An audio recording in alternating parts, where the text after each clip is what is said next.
देखिए एक्यूमुलेशन नहीं रजत, काफ़ी बड़ा रनअप देखने को मिला है। इनफैक्ट स्टॉक गिर रहा था और काफ़ी शॉर्ट सेलर्स ट्रैप्ड हैं। टेक्निकली बहुत बड़ा ब्रेकआउट ऑलरेडी देखने को मिला है। यही राय दे सकता हूं कि नई खरीदारी का तो रजत बोल नहीं सकता क्योंकि नियर बाय स्टॉप लॉस नहीं है, बट किसी ने अगर शॉर्ट कर रखा है तो शॉर्ट को काट लेना चाहिए। एक पॉजिटिव स्ट्रक्चर है और यहाँ से भी स्टॉक एक फर्दर रैली को जो देखने को मिल रही है वो एक्सटेंड हो सकती है। अच्छा Rajesh ji, two wheeler pack पे स्पेशली व्यू क्या है आपका? क्योंकि दोनों स्टॉक्स जिनमें बिक्री आंकड़े काफ़ी बेहतर थे बाजार खुलने से पहले जो आए थे उसमें हीरो मोटोकॉर्प और टीवीएस मोटर्स शामिल थे। हीरो मोटोकॉर्प दिन के उच्चतम स्तर के करीब है। यहाँ पर बिक्री आंकड़ा 8.7% बढ़ा है। YoY बेसिस पे 6.33 लाख यूनिट कंपनी ने रिपोर्ट की है। और टीवीएस मोटर जहाँ पर 16% बिक्री बढ़ती हुई नजर आई है YoY बेसिस पे। टू व्हीलर पैक और तेज होगा क्या, क्योंकि मानसून का ट्रिगर तो इनसे भी जुड़ा हुआ है? जी बिल्कुल सही कहा रजत आपने कि मानसून का ट्रिगर इनसे जुड़ा हुआ है और बहुत ज़्यादा होप्स बने हुए हैं कि रूरल इकोनॉमी में जब बढ़त आएगी तो वहाँ पे टू व्हीलर स्पेस में एक अच्छी हलचल देखने को मिलेगी। दोनों ही स्टॉक जिनके आंकड़े अच्छे आए थे अच्छी बढ़त दिखा चुके हैं। टीवीएस मोटर की बात करें तो न केवल आज बल्कि पिछले कुछ दिनों से बहुत अच्छी बढ़त दिखा रहा था और इस वजह से मैं समझता हूँ कि वैल्यूएशन थोड़े ऊपर के हो गए हैं। कोई को ख़रीदारी करनी हो तो मैं समझता हूँ 500 के लेवल बेटर होंगे। इस लेवल्स पे आज की डेट में अगर किसी को ख़रीदारी करनी हो तो बजाज ऑटो जिसके नंबर ख़राब आए थे इस मंथ के, वहाँ पर मैं समझता हूँ कि वैल्यूएशन ठीक है दूसरों की बनस्पत। ब्रांड भी अच्छे हैं, जो नए लॉन्चेस वो कर रहे हैं, जो एग्रेसिव मार्केटिंग कर रहे हैं, उन सब चीज़ों को देखते हुए हो सकता है कि एक महीने ख़राब हुआ हो किन्हीं भी कारणों से, बट आगे आने वाले दिनों में हमें लगता है कि वहाँ पर एक अच्छी बढ़त देखी जा सकती है।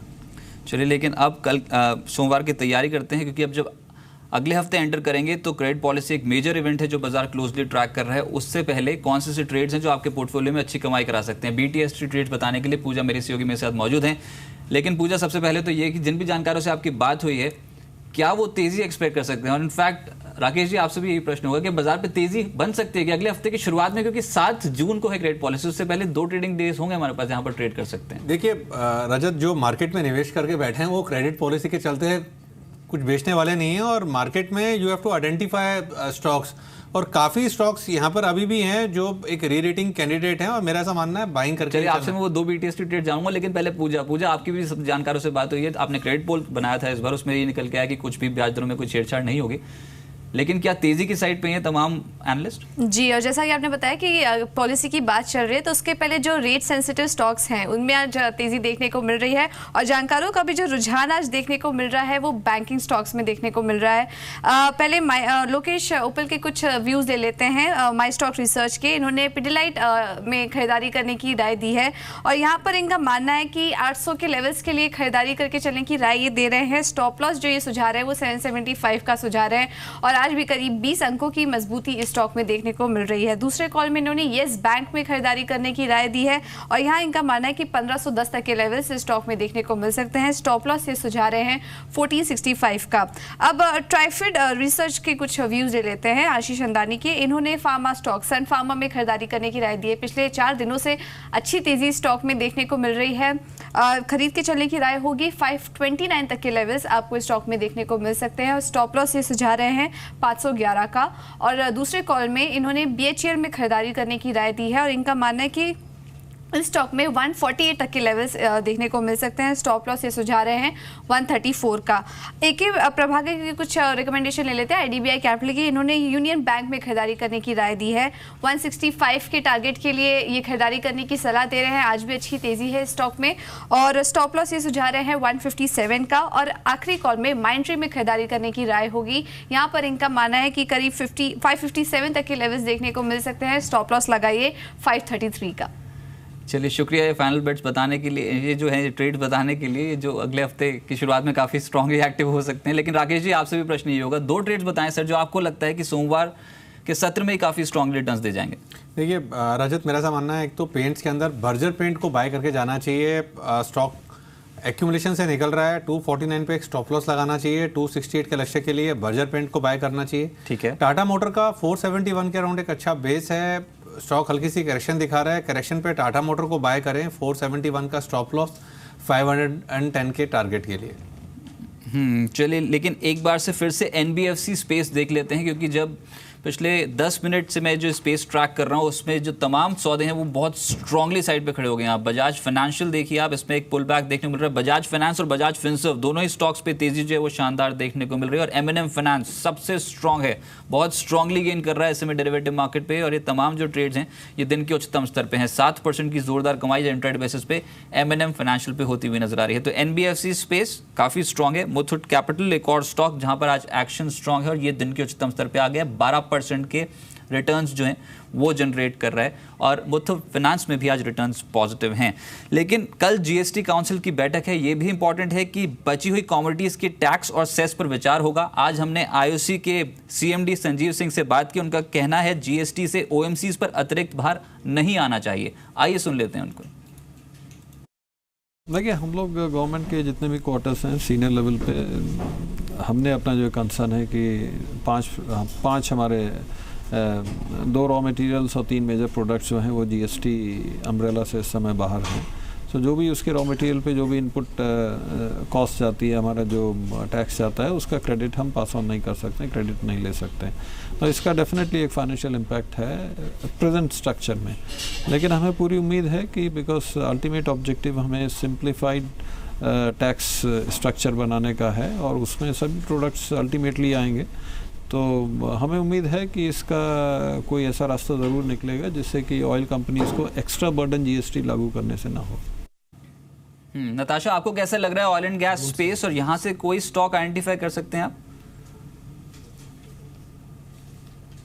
Oil and gas space particularly जो OMCs हैं वो अभी भी काफ़ी अट्रैक्टिव लग रही हैं despite the movement on the crude side.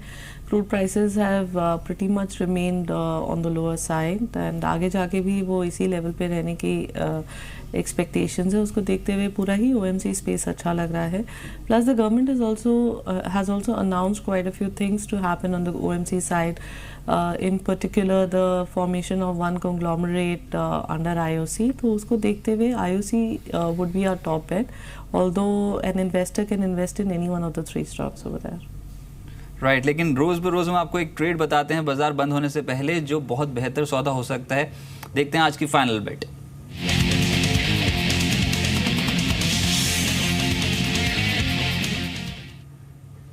और देखिए आज इंटरेस्टिंग है, जी बिजनेस के इतिहास में पहली बार मेरे ख्याल से साक्षी ऐसा हुआ है कि आपको फाइनल बेट देना है और उम्मीद करते हैं बहुत बेहतरीन रिसर्च लेके आएंगे आप। एब्सोल्युटली, और आप जैसे हर रोज एक बहुत ही अच्छा स्टॉक देते हैं। कल भी आपने एक शानदार स्टॉक दिया था शिपिंग कॉर्पोरेशन ऑफ इंडिया और आज यहाँ पर स्टॉक खरीदारी भी देखने को मिली। थोड़ा अभी वीक हुआ है लेकिन सुबह शुरुआत काफी पॉजिटिव नोट पर हुई थी। होप करते हैं कि इसमें भी ऐसी हो, क्योंकि कामत होटल्स हमने चुना है आज के लिए और यहाँ पर एक स्ट्रॉन्ग खरीदारी होते हुए नजर आ सकती है। काफी सारे फैक्टर्स यहाँ पर सपोर्ट करते हुए उसको नजर आ रहे हैं, जैसे कि Q4 के नतीजे अगर आप देखेंगे तो यहाँ पर प्रॉफिट फ्रंट डबल होते हुए नजर आया था।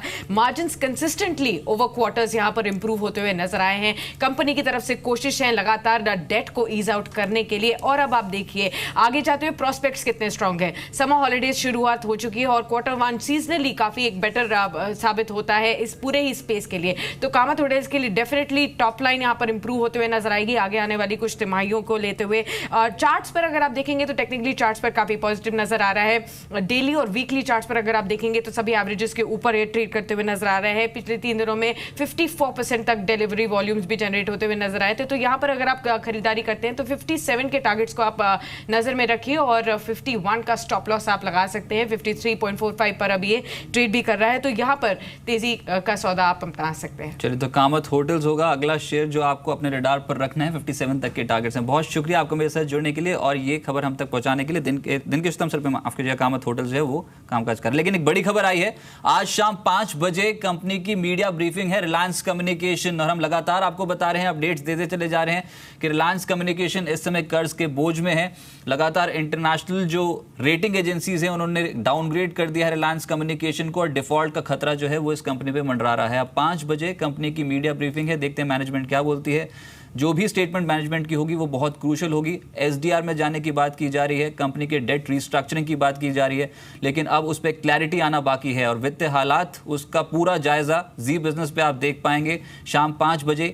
ये जो प्रेस ब्रीफिंग होगी इसमें कंपनी पॉइंट पर पॉइंट और सिलसिलेवार तरीके से बताएगी आपको कि अभी तक की डेवलपमेंट्स क्या हुई है, क्या वो पैसा लौटाने की क्षमता रखते हैं कि नहीं। और सबसे बड़ी बात, ये जो डील्स होने जा रही हैं, टावर बिक्री और साथ ही साथ वायरलेस कारोबार की जो डील होने जा रही है, वो कब तक पूरी हो जाएगी, उससे कितनी रकम मिलेगी कंपनी को, क्योंकि 49,000 का एक बड़ा डेट जो है वो रिलायंस कम्युनिकेशन पे इस समय है और इसको चुकाने की क्षमता नहीं है कंपनी की, ऐसा फिच जैसी रेटिंग एजेंसीज मानती हैं।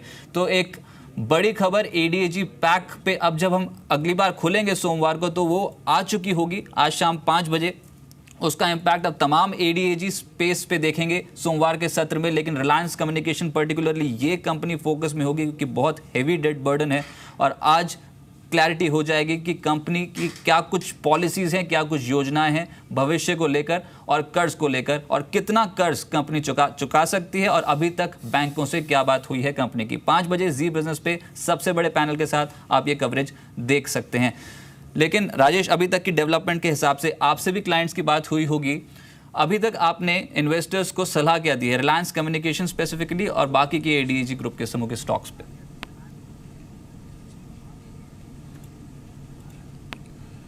रजत, जैसे कि हम थोड़ी देर पहले डिस्कस कर चुके थे कि रिलायंस कम्युनिकेशन में जो कर्ज है उसको लेकर के जो मीडिया ब्रीफिंग होगी उसमें क्या निकल कर आएगा वो देखने पड़ेगा। इस वक्त सारी रेटिंग एजेंसियों ने जो रेटिंग कम कर दी है उससे इनकी दिक्कतें थोड़ी बढ़ती हुई नज़र आ रही है।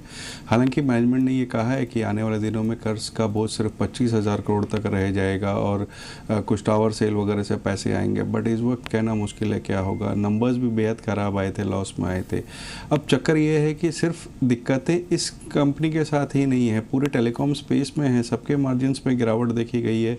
जियो के एंट्री के बाद पूरे गेम चेंज हो गए हैं और जिसे मुझे नहीं लगता कि बहुत जल्दबाजी में ऑपरेशन लेवल पे कोई बड़ा चेंज आ पाएगा। तो इस वक्त हम रिलायंस कम्युनिकेशन से थोड़ा दूर रहने की सलाह दे रहे हैं। ट्रेडिंग के लिहाज से किसी को पोजीशन लेनी हो और इसका पढ़ाई अच्छी हो तो 19 रुपये का स्टॉप लॉस लगा कर कैरी कर सकता है, बट दूर रहें तो बेहतर होगा क्योंकि पता नहीं है कि ब्रीफिंग में क्या निकल के आएगी, पॉजिटिव आएगी या नेगेटिव आएगी, सोमवार को कैसा खुलता है। तो बेहतर होगा कि न्यूज़ को आ जाने दीजिए, उसके बाद भले ज़रूरत पड़ी तो अपने 2 रुपये ऊपर ले लेंगे। बजाज ऑटो एक बार देखते हैं। रिलायंस कम्युनिकेशन भी तो लगातार आपको अपडेट देते रहेंगे, लेकिन ऑटो पैक जैसे मैं कह रहा हूँ कि एक स्ट्रॉन्ग मूव पे स्पेसिफिकली 2 व्हीलर स्टॉक्स जो हैं वहाँ पर अच्छा ट्रैक्शन देखने को मिला और निफ्टी पे हीरो मोटोकॉर्प ऑलरेडी बहुत स्ट्रांगली गेंस कर चुका है, सबसे ज़्यादा बढ़ने वाला स्टॉक है। बजाज ऑटो बिक्री आंकड़े हालांकि 10% गिरे थे YoY बेसिस पे, लेकिन फिर भी निचले स्तरों से आज स्मार्टली गेन कर रहा है और अब दिन के उच्चतम स्तर पे खड़ा है। 0.25% की तेजी स्टॉक में देखने को मिल रही है। राकेश, आपके कमेंट्स बजाज ऑटो टेक्निकली कैसा लग रहा है? टेक्निकली रजत हमेशा ऐसा हुआ है, जब भी इसके नंबर्स खराब आते हैं स्टॉक में नीचे एक ओपनिंग देखने को मिलती है और एक रिकवरी होती है। अगर किसी का निवेश का नज़रिया है तो स्टॉक को बाय करके चले। टेक्निकली ट्रेडिंग के नज़रिए से कोई ऐसा पैटर्न नहीं है कि यहाँ स्टॉप लॉस लगा के बाइंग की जाए। आईटी पैक, राजेश आपके कमेंट्स क्या हैं? क्योंकि आज देखिए हम बात कर रहे हैं इंफ्रास्ट्रक्चर, ऑटो और साथ ही साथ फार्मा पैक को लेकर जहां पर अच्छी लीडरशिप पोजीशंस हैं, लेकिन आईटी पैक भी काफ़ी स्ट्रॉन्ग रिटर्न्स दे रहा है। मिसाल के तौर पे विप्रो देखिए आप, इस स्टॉक पे 2% की कमाई हो चुकी है। स्ट्रॉन्ग मूव इस पर्टिकुलर स्टॉक पे आता हुआ नजर आया और टेक महिंद्रा में आधे फीसदी के गेंस हैं, टीसीएस आधे फीसदी के गेंस शो कर रहा है। आईटी पैक लगता है कि यहाँ पर तेजी पकड़ेगा या फिर ऊपरी स्तरों पर डायल्यूशन देखने को मिल सकती है सर?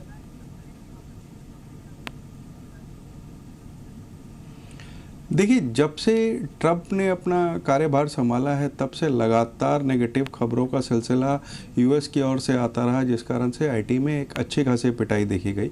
दूसरे, जिस तरीके की ग्रोथ हम पिछले वर्षों में देखा करते थे वैसी ग्रोथ नहीं आई और ऐसी कोई उम्मीद भी नहीं है कि बहुत जल्दबाजी में वो ग्रोथ आ जाएगी।